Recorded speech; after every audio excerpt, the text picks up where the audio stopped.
Hello বন্ধুরা, সবাই কেমন আছো? আশা করি ভালো আছো। তো আজকে শনিবার, তো শনিবারে গেছিলাম বড় মার কাছে পুজো দিতে। অনেক দিন ধরেই ভাবছিলাম যে বড় মার কাছে পুজো দিতে যাব, কিন্তু ওই যে কথাই আছে না, বড় মা না ডাকলে বড় মার কাছে যাওয়া যাবে না।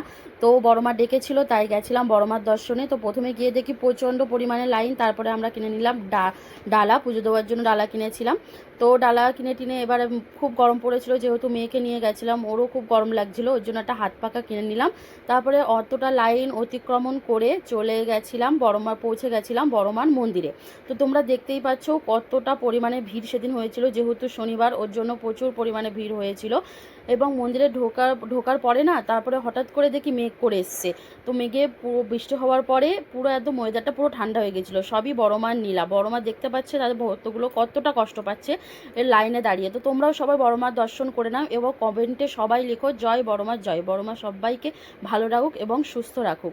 তো দেখো বন্ধুরা, পুজো দিয়ে আমরা চলে গেছিলাম গঙ্গা ঘাটে এবং সেখান থেকে লঞ্চ ধরে গেছিলাম চুচুড়া ঘাটে। তো ওই লঞ্চেই করে আবার ফিরে এসেছিলাম, যেহেতু মেয়ে বায়না করছিল, ওর জন্যই লঞ্চে ওঠা। তো কেমন লাগলো ভিডিওটা অবশ্যই কমেন্টে জানিও এবং একটু লাইক